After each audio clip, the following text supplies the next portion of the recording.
And it's done in such a way that everybody can see. The contract was not approved by me. In fact, I can tell you most of these contracts were being awarded before we came. But it's our policy.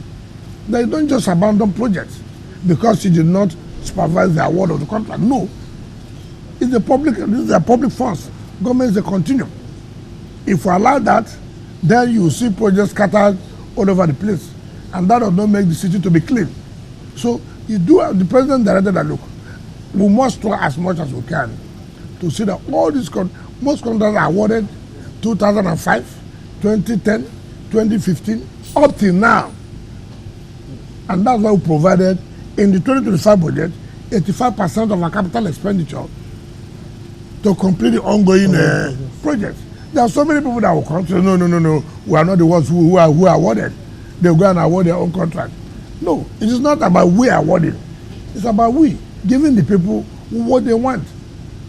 And if these projects are going to be positively impactful on the lives of the people, why not continue? And that's what has happened. Sure. Okay, Honorable Minister, that takes me to the issue of IGR. Yeah.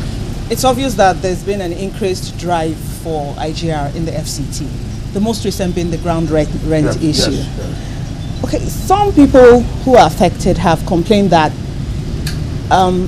it's either they didn't know about this or they were not informed or they were not asked by previous FCT administrations. And that's why some are owing up to 10 years, 25, 30 years.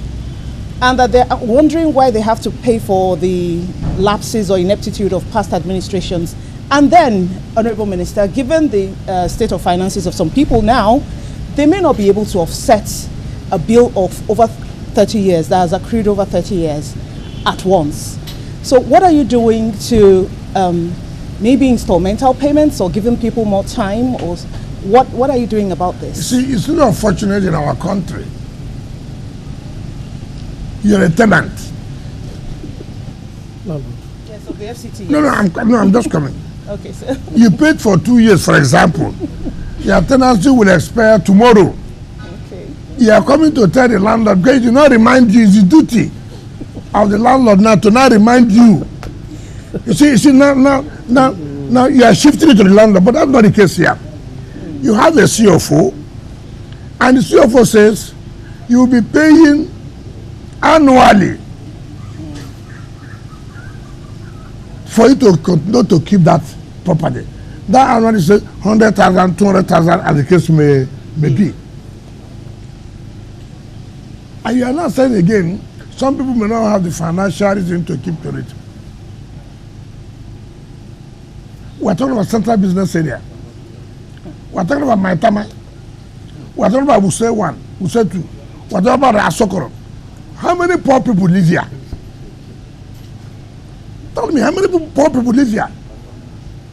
Most of their elites, they own property overseas. But they remember that they must pay their taxes. If they don't pay their taxes, government will take over the property. Here in Nigeria, oh no, nothing will happen. Is this attitude of nothing will happen? Is this attitude of religion and ethnicity that has killed us and has kept us where we are? Take for example, today, if you need a nation, I saw the land department publish non-payment of ground rent from more than 1 year to 10 years, and say, look, go and pay. In that number 3092, number 3092, you know whose name is that? No. Olabode Bianca George. Is number 3092. At that level, senior citizen, at that level, I traveled 3 days. I signed 1,500 CFOs. 3 days. I signed over 700 consent documents. Now, having signed 1,500 CFO in 3 days, you come and collect the CFO. You take it and go and do business and collect money from the bank. Then you sit that they have not reminded you you are supposed to pay money. What kind of citizens are that? Why do we always have to say that you know you're a debtor, you took loan from bank? You say, oh, the bank have not reminded me. The bank is going to do two things for you: giving you money, and also because you achieve a protocol of reminding you that this is what is going to be your assignment, this is the job you're going to do. Look, and that's what I said. Look at a PDP secretariat. In 2005, Vincent Obulafo, as the national secretary then, wrote, when they bought that property, El-Rufai was the minister of FCT under Obasanjo's government. 2005. The members are there. El-Rufai said no. The mere fact that we're in government cannot stop you from paying tax. And so they should pay 26 million naira for the assignment. They bought this property, according to them, from one senator who lives in Kaduna. We were in government. PDP was in government in 2005. So El-Rufai said no, pay the money. I will talk to Mr. President then. In 2005, El-Rufai was the minister. Nothing happened. Yes. In 2010, PDP was still in government. Bala Mohammed was the minister. To 2015, 5 years. 5 years. Nobody who said, look, what can we be here? Let's ratify this. Up till now,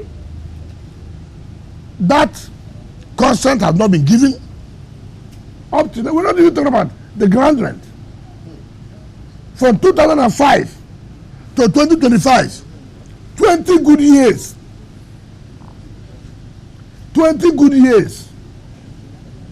And all you hear here, politics, politics. Listen, I'm here. I'm looking for money. You want government to do this road. You want government to do the satellite towns. You want government to provide this. It will be from my blood.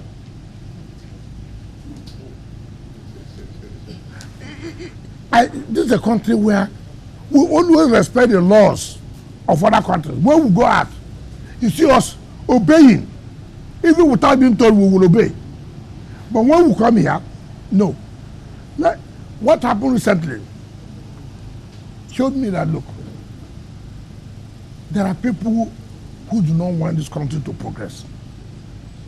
There are people, and when I saw those who were behind, I just laughed. I said, you need leadership that have to tell you, no, this can continue this way. It exposed so many people. All those who are complaining, are they the poor? Have you seen any poor man? He owns the house in Maitama. He owns the house in Usetu. He owns the house in Asokora. He owns the businesses in the central business area. How much are they supposed to pay?